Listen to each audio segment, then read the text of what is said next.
नमस्कार दोस्तों। संघीय कार्यपालिका के तहत में, संघीय मंत्री परिषद के तहत में हम लोग खासकर मंत्री परिषद को देखेंगे, यानी कितना प्रकार के मंत्री हैं। अनुच्छेद 53 यानी 53 यही कहता है कि संघ कार्यपालिका शक्ति का जो प्रधान है वो है राष्ट्रपति है, उसी के पास निहित होता है और वो शक्ति या तो वो खुद प्रयोग के रूप में खुद से करेंगे या तो अधीनस्थ अधिकारियों के द्वारा संपन्न करवाएंगे। यहाँ अधीनस्थ अधिकारी का मतलब है मंत्री परिषद। आगे बढ़ते हैं, ठीक है। आगे अनुच्छेद 74, ठीक है, 74 के तहत में ये कहता है राष्ट्रपति को सलाह और सहायता देना मंत्री परिषद का काम है। राष्ट्रपति को सलाह और सहायता देने के लिए एक मंत्री परिषद का गठन किया जाएगा, ये कहता है अनुच्छेद 74। तो अनुच्छेद 74 के तहत ये बातें हैं। अब यहां से एक आपका कॉन्सेप्ट बिल्डअप करना होगा आपको कि आखिर सारा कुछ मंत्री परिषद कर रहे हैं, तो इसका मतलब ये हुआ कि कार्यपालिका शक्ति का सैद्धांतिक पक्ष राष्ट्रपति के पास तो जरूर है, लेकिन वास्तविक शक्ति प्रधानमंत्री या मंत्री परिषद के पास निहित होता है। ध्यान देंगे आप लोगों कि अगर सारा कुछ मंत्री परिषद कर रहा है, देख लीजिए कार्यपालिका शक्ति राष्ट्रपति के पास निहित होता है, या तो इस शक्ति का प्रयोग खुद से करेंगे, स्वयं करेंगे, या अपने अधीनस्थ अधिकारी से करेंगे। अधीनस्थ अधिकारी का मतलब है मंत्री परिषद, ठीक है। दूसरी बात कह रहा है 74 अनुच्छेद 74 के तहत राष्ट्रपति को सलाह और सहायता देना किसका काम है? मंत्री परिषद का काम है, ठीक है। इस प्रकार कार्यपालिका शक्ति का सैद्धांतिक पक्ष राष्ट्रपति तो जरूर है, लेकिन वास्तविक पक्ष प्रधानमंत्री या मंत्री परिषद है। ध्यान देंगे इस बात को लेकर। कहने का मतलब ये हुआ कि राष्ट्रपति एक तरह का मात्र सिद्धांत रूप में काम कर रहा है, लेकिन पूरी की पूरी शक्ति का प्रयोग मंत्री परिषद करते हैं। इसीलिए मंत्री परिषद लोकसभा के प्रति सामूहिक उत्तरदायित्व रखता है।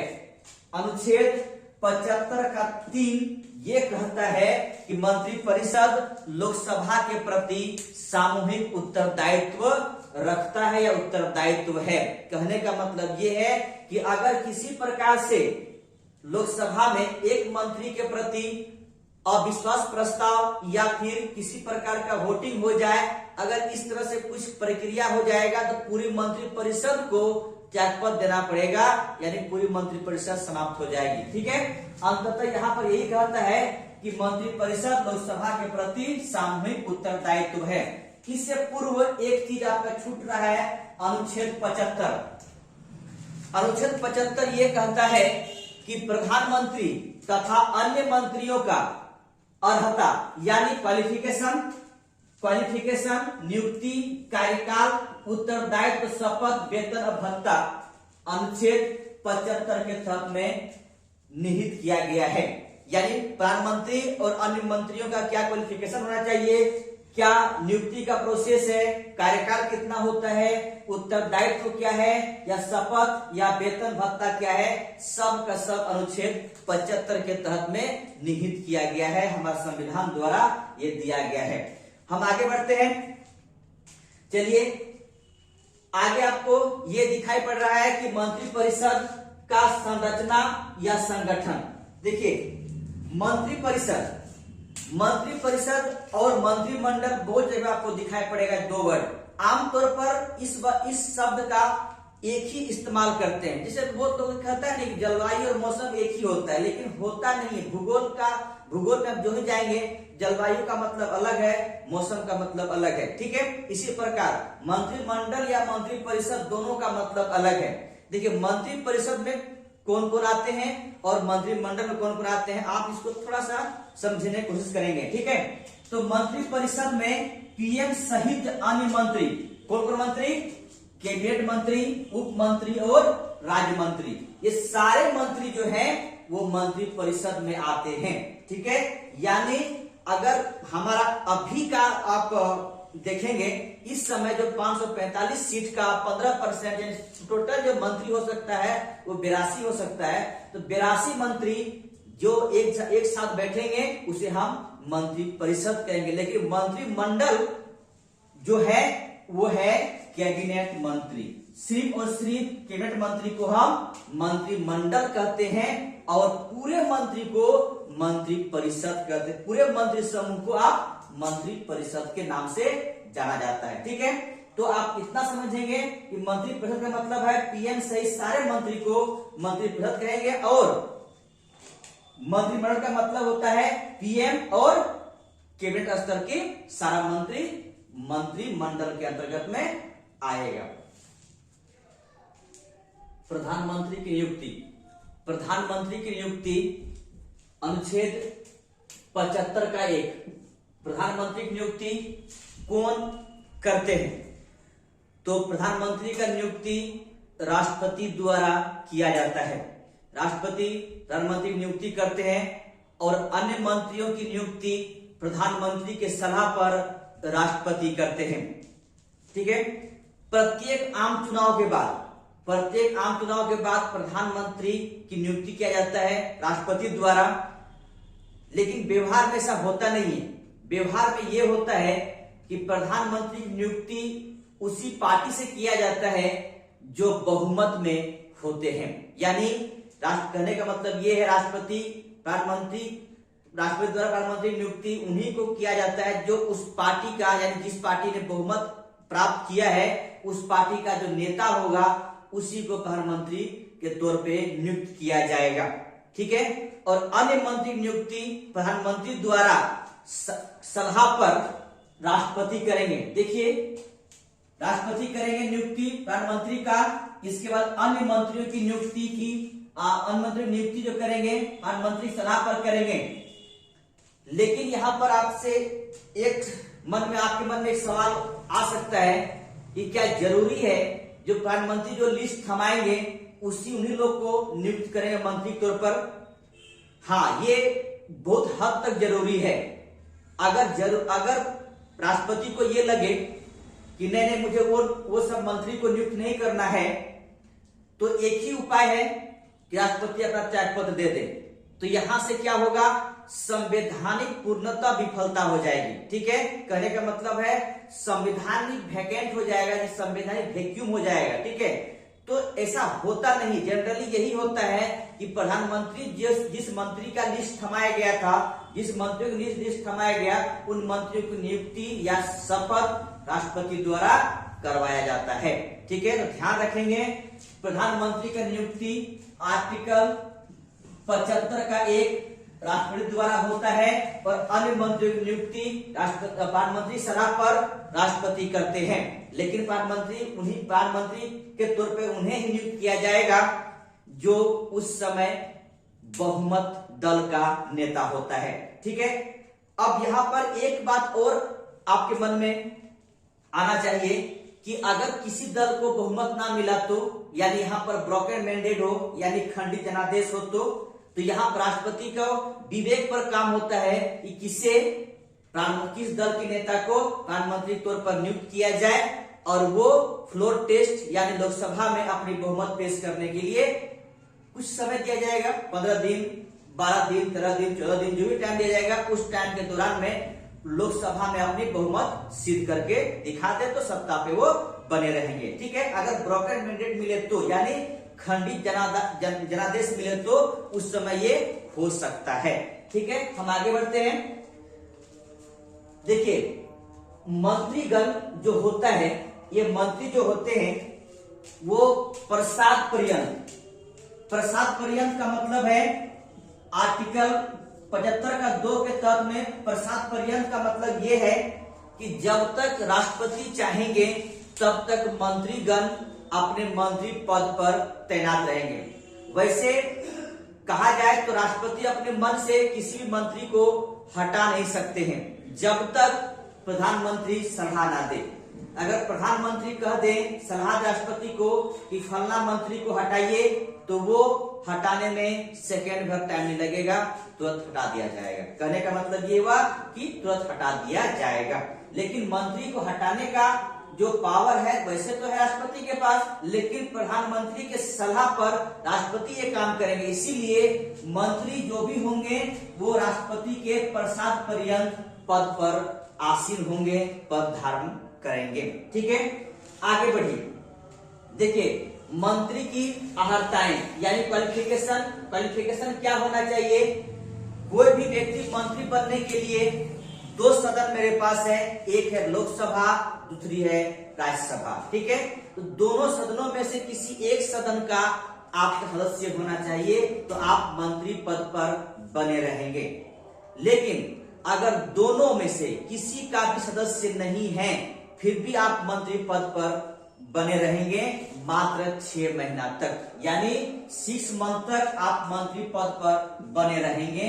आर्टिकल 75 का 5 में ये कहता है कि आप 6 मंथ तक विदाउट सदस्यता ग्रहण किए हुए लोकसभा राज्यसभा का आप मंत्री पद पर बने रह सकते हैं, लेकिन 6 महीना के अंतर्गत में राज्यसभा या लोकसभा किसी एक सभा से आपको सदस्य बनना पड़ेगा, या बने किसी प्रकार से बनना ही होगा। ठीक है, नहीं तो फिर आपका मंत्री पद समाप्त हो जाएगी और त्याग पद देना पड़ जाएगा 6 महीने के दौरान में ही। ठीक है, इसके बाद तो इसे आप इतना समझिएगा कि हमारा मंत्री मंडल जो है या मंत्री परिषद है, कहने का मतलब है कुछ ऐसे मंत्री भी उसमें आते हैं जो ना लोकसभा का मेंबर होता है ना राज्यसभा का मेंबर होता है, लेकिन 6 मंथ के अंतर्गत में वो किसी सदन का सदस्यता ग्रहण कर लेते हैं और आगे कंटिन्यूस मंत्री पद बना रह जाता है। ठीक है, फिर इसके बाद हमारा संविधान द्वारा कितने प्रकार की मंत्री का जिक्र मिलता है। ठीक है, मंत्रियों की प्रकार यानी मंत्री कितने प्रकार के, 3 प्रकार ध्यान रखेंगे।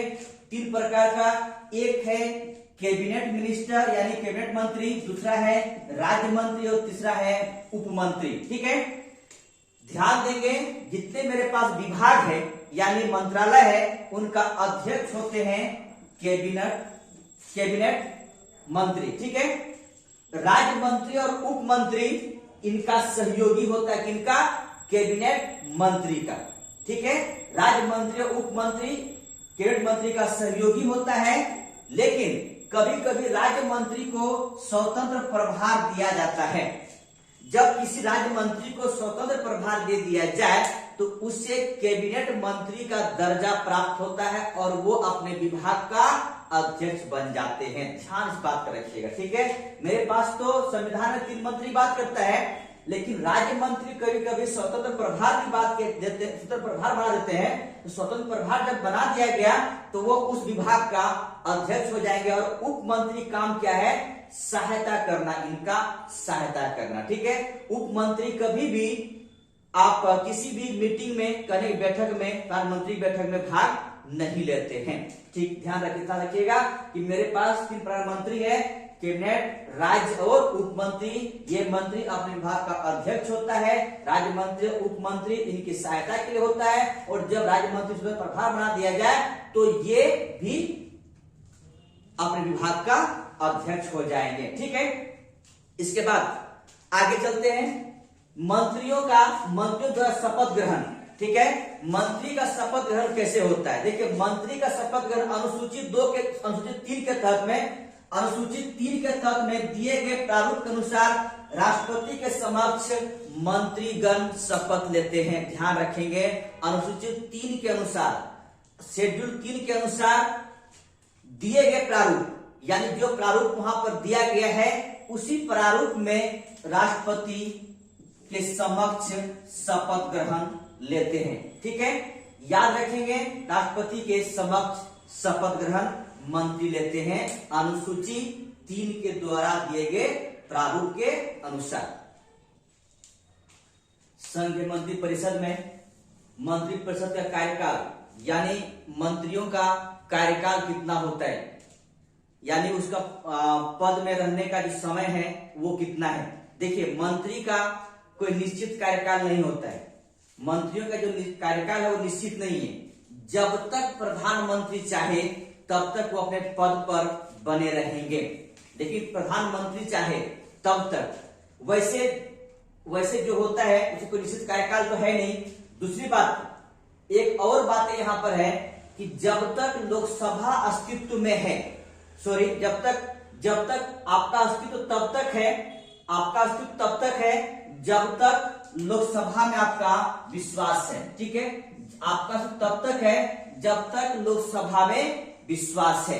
ये विश्वास प्राप्त हो तब तक आप वहां पर रह सकते हैं मंत्री पद पर। ठीक है, अगर लोकसभा में विश्वास प्राप्त ना हो तो आप मंत्री पद पर नहीं रह सकते हैं। ध्यान इस बात का रखिएगा। ठीक है, कहने का मतलब है कि कार्यकाल तब तक है जब तक, यानी आपका अस्तित्व तब तक है जब तक लोकसभा का विश्वास प्राप्त हो। ठीक है, अगर लोकसभा में आपका विश्वास प्राप्त नहीं है तो आप मंत्री पद पर नहीं रह सकते। मंत्रियों का कार्यकाल निश्चित नहीं है, ध्यान रखेंगे, मंत्रियों का कार्यकाल निश्चित नहीं है। दूसरी बात है, मंत्रियों का अस्तित्व तब तक बना हुआ है जब तक लोकसभा का विश्वास प्राप्त हो। वैसे सामान्यतः रूप से मंत्री 5 साल तक रह सकते हैं। अगर प्रधानमंत्री का आप विश्वास पात्र हैं, आप सही से काम कर रहे हैं तो आप 5 साल तक मंत्री पद पर रह सकते हैं। वरना प्रधानमंत्री जब चाहे तब राष्ट्रपति को सलाह देंगे और आपको पद से हटा दिया जाए। कहने का मतलब है मंत्री को पद से हटा दिया चलता है। ठीक है, चलिए आगे चलते हैं। मंत्रिपरिषद की सदस्य संख्या देखिए, वैसे संविधान में मंत्रियों का कितना संख्या होना चाहिए, मंत्रियों का कुल संख्या कितना होना चाहिए, ये कोई निश्चित नहीं था। ये प्रधानमंत्री के विवेकानुसार था कि वो कितना मंत्री को अपने पास रखते हैं सहयोगी के तौर पर। ठीक है, तो लेकिन आगे चल के हो रहा था कि कोई एमपी रूठ गया, कोई सांसद रूठ गए तो उसे मंत्री पद दे दिया। इस तरह से मंत्री पद देने से तो होता नहीं था। मंत्री पद देने का मतलब है सारा कुछ सुख सुविधा उसे मिलता था। तो इससे क्या हो रहा था, जनता का पैसा सिर्फ बर्बाद हो रहा था। लेकिन तब इसका सबसे अच्छा उपाय निकाला 2003 में वाजपेयी सरकार द्वारा। ठीक है, वाजपेयी सरकार द्वारा एक समाधान निकाला गया। ये है समाधान 91 संविधान संशोधन 2003 के अनुसार लोकसभा के कुल सदस्यों की 15% मंत्री हो सकता है, इंक्लूडिंग पीएम सहित लोकसभा के कुल सदस्यों का 15% ही मात्र मंत्री हो सकता है। यानी कुल मंत्रियों की संख्या जो होगा वो 82 होगा, उससे ज्यादा नहीं हो सकता है। ध्यान इस बात को रखिएगा। ठीक है, लेकिन ध्यान इस बात का भी रखना है कि संविधान जो लिखा था, जिस समय संविधान लागू हुआ उस समय इस तरह का कोई प्रावधान नहीं था कितना मंत्री होगा नहीं होगा। लेकिन आगे चलकर इसको कंट्रोल किया गया और 2003 में 91 यानी 91 संशोधन के द्वारा इसे मात्र कुल सीटों का, यानी लोकसभा की कुल सीटों का मात्र 15% इंक्लूडिंग पीएम सहित। ठीक है, टोटल मंत्री संख्या फिलहाल हो सकता है अधिकतम 82 यानी 82। ठीक है, आगे चलिए। सामूहिक उत्तरदायित्व, मैंने कुछ देर पहले आप लोगों को बताया कि सामूहिक उत्तरदायित्व का मतलब क्या है। आर्टिकल 72 का 3 में कि अगर कहता है कि सामूहिक उत्तरदायित्व का मतलब लोकसभा के प्रति मंत्रिपरिषद को सामूहिक उत्तरदायित्व दिखाना पड़ेगा या होता है। कहने का मतलब ये हुआ कि मंत्रिपरिषद में किसी एक मंत्री के प्रति अविश्वास प्रस्ताव लाया जाए संसद में और अविश्वास प्रस्ताव पास हो जाए तो पूरे मंत्रिपरिषद को त्यागपत्र देना पड़ जाएगा। यानी एक मंत्री नहीं, जो मंत्रिपरिषद है वो सारे मंत्री समूह में काम करते हैं और वो लोकसभा के प्रति जिम्मेदार होता है, ना कि राज्यसभा के प्रति। ठीक है, लोकसभा का उत्तरदायित्व है, राज्यसभा के प्रति उत्तरदायित्व नहीं। ध्यान रखेंगे, लोकसभा के प्रति ना कि राज्यसभा के प्रति। दोस्तों, वीडियो अच्छा लगे तो लाइक शेयर और कमेंट जरूर करेंगे और सब्सक्राइब भी करेंगे। थैंक यू, धन्यवाद।